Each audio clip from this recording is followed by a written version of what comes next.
Komiti ya ku Parliament imene ikufufuza ngozi ya ndege sopano lolemba la pa 29 akhala akufufuza Mary Chilima, akhala akufunsa mafunso Mary Chilima alankhule zimene akuziwapo pa nkhani yokhuzana ndi moyo wa Saulos Chilima, ndipo mmene tamvera mu zokambirana zina ndi anthu ena a mbuyo moja pakhonza kukhala mafunso kuti adziwe kuti kodi Saulos Chilima tsiku limeneli zinakhala motani, analumikizana komaliza nthawi yanji endi kulumikizana kwawo kunali kuti chani, asanadzuke usiku kapena anakambirana nkhani zokuti chani, adani ake a Saulos Chilima anali ndani ndipo ndi ndani amene akuganizira kuti anali ndi kuthekera komuononga mu ndege imene anakwera mu tsiku limeneli ja tsiku la pa 10 Juni mu chaka cha 2024 padusa nthawi yayitali sopano. Mary Chilima timve kuti akukumbukira motani mmene zinalili pa tsiku limeneli. Mu video iyi ndifuna ndingokupasirani nkhani zonse nthawi zonse zimene Mary Chilima wakhala akupanga post zoonesa kuti samakhutira ndi nkhani yakuti inali ngozi ya ndege imene inachitika ija. Dzina langa ndine Sam Mavita, tiyeni tikhale limodzi. Ndipo ngati titafe tidafa chifukwa cha mbendera imeneyi, sitikukuopani. Kwa nthawi yayitali Mary Chilima wakhala ali active pa Facebook, osati active munjira yokuti amachita posti tsiku lina lililonse ayi, koma tikutanthauza kuti active chifukwa chokuti zimene amalemba zimafikira ku mtundu wa Amalawi mwamphamvu kwambiri. Zimene iyeyo amalankhula zimafika Amalawi ochuluka, ndipo Amalawi ambiri amakhala akulankhulaponso pa zinthu zosiyanasiyana. Mwachisanzo pali nthawi yoyamba imene panali pa 29 Septemba mu chaka cha 2024 iyeyo analemba mawu akuti tsiku la chikumbutso cha ukwati wathu. Apatu panali pa 29 Septemba Mary Chilima analemba kuti tsikuli linali tsiku lawo la ukwati, ndipo anapempha kuti pakhale Commission of Inquiry afufuze mozama za zinthu zimene zinachitika pa 10 komanso pa 11 Juni mu chaka cha 2024. Apa Mary Chilima anayika chithunzi chawo choyambirira atavala zovala zakuda, thalauza lakuda ndi t-shirt yoonesa SKC, ndipo adalemba tsiku limeneli.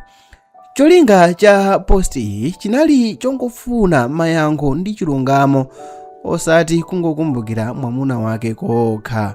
Ndipo anthu ambiri anayamikira ganizoli, ndipo anapitirirabe kuchita pressure boma kuti pakhale Commission of Inquiry. Ngakhale kuti Commission of Inquiry yo inachitika, zotsatira zakenso zinali zija zakuti zinthu zachitika. Tikukumbukira tonse mene zinakhalira muja kuti kunabwera BFU anapanga ABCD ndi zinakhala mene zinakhalira muja. Ulendo wachiwiri inali nthawi imene anamwalira Pope Francis. Mary adatenga chithunzi cha iyeyo ndi malemu Saulos Chilima. Anthawi imeneyi anayima limodzi ndi Papa, ndipo analemba mawu akuti kumwamba ndithu nkokoma. Nkhani ndi yakuti onse amene anali okondedwa, onse amene anali kuonedwa ngati mahero sopano akakumana kumwamba, onse amene anali anthu amene anthu akamawayang'ana amawasilira ndi kumatenga kuno kuti anthu awawa ndi amatimvesa kukoma, onsewo amwalira akakumana kumwamba.